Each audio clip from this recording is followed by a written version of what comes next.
Bonjour tout le monde. Alors, j'ai décidé là depuis mon dernier direct de m'attaquer entre guillemets au sujet qui m'agace dans les relations entre les hommes et les femmes et dans la façon dont les femmes perçoivent les hommes et lycée de Versailles, comme disait San Antonio. Et aujourd'hui, j'ai envie de vous parler de quelque chose qui m'agace, qui est cette idée qu'on retrouve très souvent d'ailleurs dans les textes de femmes qui travaillent dans le milieu du développement personnel, entre autres, qui parlent du regard malsain des hommes sur les femmes. Alors ce truc-là fait partie de ce qui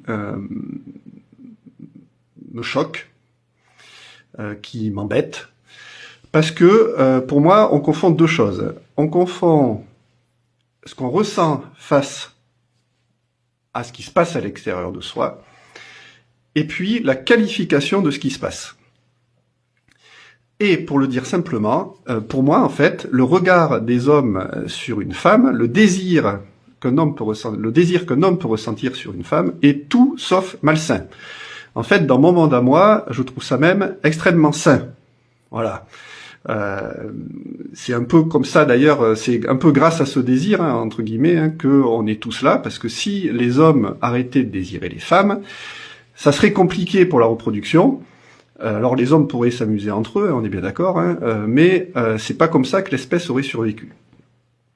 Donc pour moi, le regard porté par un homme sur une femme, un homme qui aime les femmes, bien entendu, un regard d'appréciation de son corps, de sa beauté, et aussi son désir sexuel, sont des choses extrêmement saines. Je prends souvent l'image de la beauté dans la nature, en fait. C'est-à-dire que personne n'oserait dire qu'il est malsain, par exemple, pour un homme ou pour une femme, hein, de trouver une rose jolie et d'avoir envie de la cueillir. Voilà. Personne n'oserait dire, mais en fait, ton regard est malsain sur la rose, tu vois. Tu désires prendre la rose. Donc ça marcherait pas, quoi. Hein. Personne n'oserait dire ça. Quoique maintenant, aujourd'hui, peut-être, hein, remarquez, mais bon. C'est pas le problème du regard porté par l'homme sur une femme qui pose souci. C'est pas ça le problème. Le problème, c'est qu'est-ce qu'il va en faire, en fait, de ce désir. Qu'est-ce qu'il va en faire de cette attirance. Et là, oui, je suis complètement d'accord qu'il est malsain de prendre l'autre, et d'ailleurs pour moi, hein, c'est pareil avec les animaux, la nature, etc., hein, de prendre l'autre sans que l'autre en soit d'accord. Là, c'est autre chose. Mais le désir, l'énergie d'attraction vis-à-vis d'une femme, en l'occurrence, que l'homme trouve attirante, belle, sexy, séduisante, c'est autre chose. Ça, c'est extrêmement sain. Il n'y a pas plus sain que ça, en fait. Donc voilà. Pour moi, c'est extrêmement important de ne pas faire la confusion entre les deux. Et je trouverais ça beaucoup plus intéressant que les personnes qui ressentent un désir malsain, un regard malsain porté sur elles, parlent de leur peur. Là, je trouve ça beaucoup plus intéressant. Par exemple, j'ai peur d'être agressé, j'ai peur d'être objetisé, j'ai peur de ne pas savoir dire non aussi. Tout bêtement, s'il y a un homme qui est un peu trop entreprenant, un peu trop intrusif, comment moi, en tant que femme, je vais être capable de dire non ou pas. Donc, pour moi, c'est vraiment essentiel de faire la part des choses entre ce qui se passe à l'intérieur de nous et après toute l'histoire qu'on se raconte pour se mettre en sécurité. Donc, du coup, quand on est une femme et qu'on ressent le désir d'un homme, si on est... Alors, en plus, hein, ça dépend si le regard vient de Brad Pitt ou de Paul Prébois, quoi. Hein.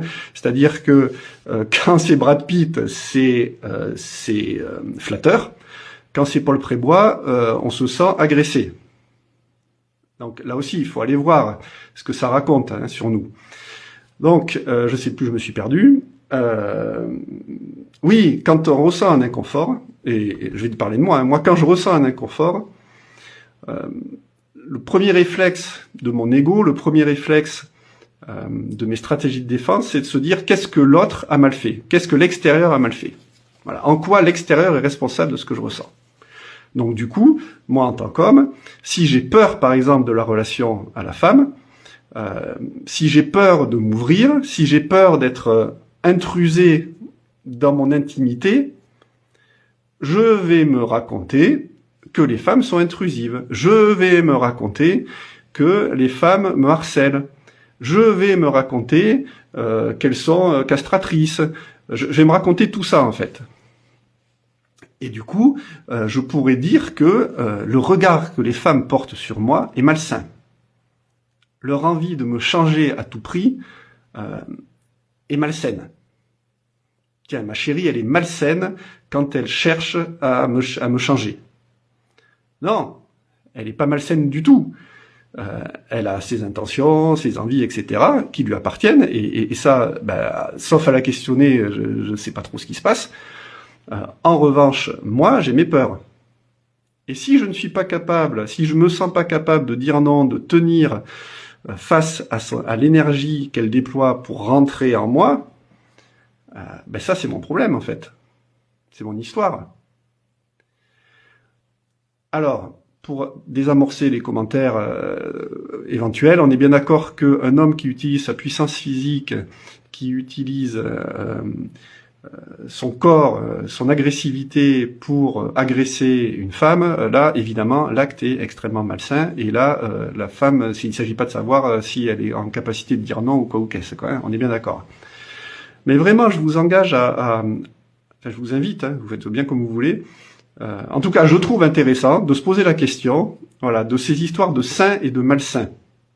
Parce que derrière, il ne faut pas se tromper, il y a tout le fond de sauce judéo-chrétien, et en général, les femmes qui considèrent que le regard des hommes porté sur elles est malsain, c'est qu'elles considèrent elles-mêmes leur côté sexué, leur côté animal, malsain.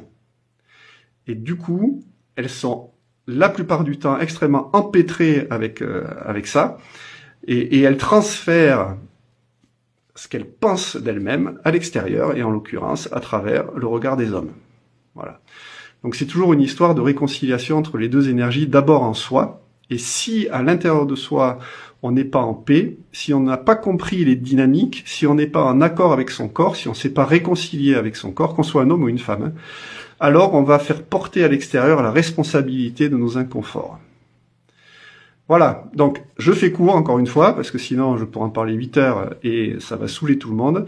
Mais vraiment, à chaque fois que vous entendez quelqu'un, et en particulier les femmes là sur ce sujet-là, hein, parler du regard malsain des hommes portés sur elles, posez-vous cette question. Finalement, est-ce que le regard est vraiment malsain ? C'est-à-dire associé à des intentions, ou en tout cas un comportement franchement déplacé, avec de l'intrusion, avec un non-respect des limites, etc. Ou est-ce que c'est simplement en soi qu'il y a un inconfort et que c'est transféré à l'extérieur? Parce que je vous assure que le jour où les hommes seront suffisamment, en auront tellement marre d'avoir la sensation d'être des prédateurs, qui ne respectent pas les limites des femmes, quand ils vont en avoir tellement marre qu'ils vont se reporter systématiquement sur du virtuel, du porno et toutes sortes de fantasmes, voilà, pour s'extraire de leur propre responsabilité à grandir et à gérer leurs propres désirs, là je vous garantis que le monde va être bien triste. Donc voilà, je sais pas si c'est une bonne conclusion, si je la fais bien, mais c'était ce que j'avais à vous dire ce matin. Pour voilà, continuer à partager ma vision des choses et échanger avec vous, voir aussi ce que vous en pensez et qu'est-ce que vous avez à dire sur ce côté sain ou malsain. Allez, je vous embrasse et puis j'ai aussi, j'en profite pour vous dire que toutes les vidéos que je fais ici en live, je les reposterai sur ma chaîne YouTube qui s'appelle Du Coq à l'âme.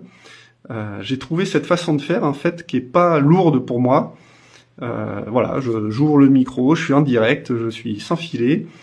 Et celles et ceux qui veulent regarder ça tranquillement sur YouTube, eh ben, je les reposterai systématiquement. Voilà.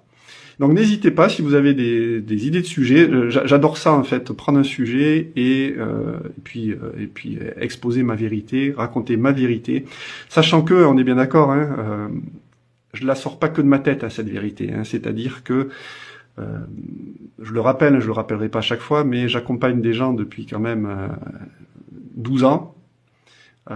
Je suis à peu près à 800 personnes accompagnées individuellement.